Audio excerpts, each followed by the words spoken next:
Hello mga kariyal, may mga pagkakataon po na lumuluwag ang shafting sa rotor ng electric pan. Kaya shoutout po sa inyo Sir Richard Beterbo. Ito na po ang kasagutan sa tanong nyo. Papaano kapag lumuluwag ang rotor sa shafting? Papaano sisikipan ulit ito? Okay, panoorin at tapusin nyo po ang video na ito at ipapakita ko po dito ang napakasimpleng solusyon sa ganitong problema nyo. Pero bago yan, shoutout po muna sa lahat ng mga subscribers ko dyan. Siyempre sa ating mga sir na masisipag mag-like at mag-comment. Shoutout po sa ating mga sir na sina CK Trading, Saldi Mabilangan, Danilo Lim, Donato Matias, Ruben Gamboa, Enrique Bungais, Jun Acevedo, Edgar Macam, at kay Sir Normalisa Di Guzman. Nagsimula na rin siya magtayo ng sarili niyang shop. Good luck po sa bago niyong simulain, sir. At sa iba pang hindi ko nabanggit, pasensya na po kayo at napakarami po ninyo. Mega shoutout na lang po sa inyong lahat.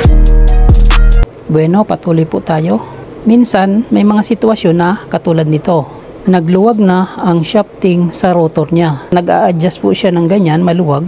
Hindi na natin alam kung nasaan ang tamang posisyon ng rotor sa shafting. Malilito tayo, maliligaw tayo kung saan ang tamang pwesto nito. Pwedeng umiksi sa likod, pwedeng umiksi sa harap. Sa ganitong sitwasyon, nagbabago ang distansya dahil maluwag yung shafting sa rotor niya. Sa ganitong problema ng electric pan, napakasimpleng solusyon lang po ang ating pwedeng gawin para mapasikip ito at hindi magbago ang posisyon ng rotor sa shafting niya. Kakailanganin lamang po natin ang sinsil katulad nito, screwdriver na nilagyan ng tulis sa dulo, at pamukpok, pwedeng pliers or martilyo. Ganito lang po kasimple ang ating gagawin. Kung nakuha na ninyo ang tamang posisyon ng rotor sa shafting, katulad nito, nagbabago siya, mapapasikip po natin yan gamit ang sensil.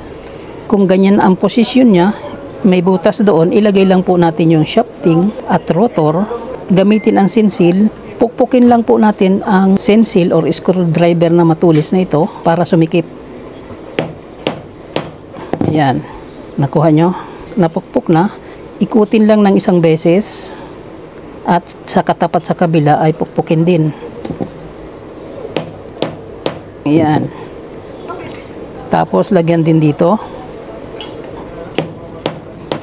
Yan, ganyan.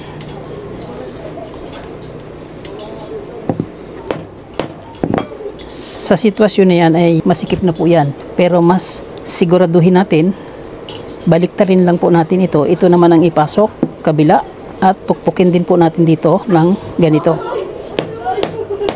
Yan. Ihiti ng isang beses.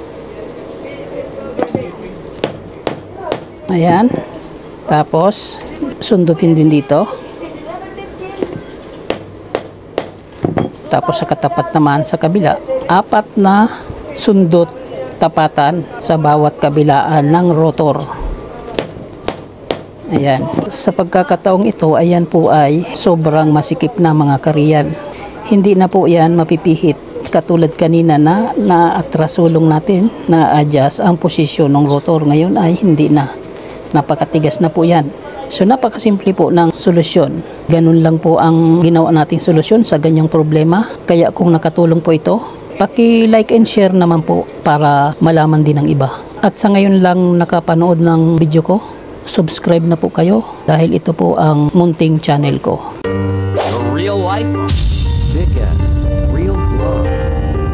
Expresses the reflections of a common worker, driver, technician, and a barber.